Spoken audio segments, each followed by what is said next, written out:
ഇന്നത്തെ എപ്പിസോഡിൻ്റെ ക്ലൈമാക്സിൻ്റെ തുടക്കത്തിൽ കിരണിനെ സ്വന്തമാക്കാനും കല്യാണിയെ ഇല്ലാതാക്കാനുമുള്ള വെറിയോടെയാണ് സരയുവിൻ്റെ വരവ്.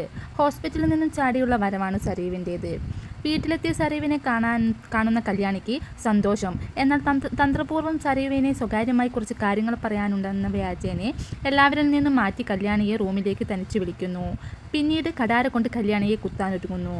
എന്നാൽ ധൈര്യപൂർവ്വം കല്യാണി ഒഴിഞ്ഞു മാറുകയും നാട്ടുകാരും വീട്ടുകാരും ചേർന്ന് സരയുവിനെ ഭ്രാന്താശുപത്രിയിൽ എത്തിക്കുന്നു.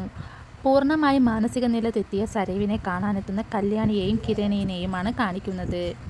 പിന്നീട് അവിടെ കിരണും കല്യാണിയും കാണുന്നത് സെല്ലിൽ കിരൺ എൻ്റേതെന്ന് മാത്രം എഴുതി വെച്ചിരിക്കുന്ന സരയുവിനെയാണ്. അവിടെ നിന്ന് വിഷമിച്ച് കല്യാണി ഇറങ്ങിപ്പോകുന്നു. പിന്നീട് കഥ 5 വർഷങ്ങൾക്ക് ശേഷമുള്ളതാണ് കാണിക്കുന്നത്. സന്തോഷം നിറഞ്ഞ ഒരു കുടുംബത്തെ കാണിക്കുന്നു. അവർ കല്യാണിയുടെ അച്ഛൻ്റെ വരവിനായി കാത്തിരിക്കുകയാണ്.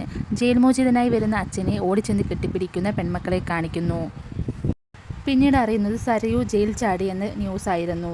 എന്നാൽ ഷാരി വന്നു പറയുന്നു, സരയു ഇനി ഒരിക്കലും നിങ്ങളെ ശല്യം ചെയ്യില്ല, ആരെയും ഉപദ്രവിക്കില്ല. അവൾ അവിടെ ഒരു ഡോക്ടറുടെ കൂടെ മാനസിക രോഗികളെ നോക്കി ജീവിക്കാൻ പോവുകയാണെന്നും കുട്ടിയെ നിങ്ങൾ തന്നെ ഏറ്റെടുത്ത് നോക്കണമെന്നും അറിയിക്കുന്നു.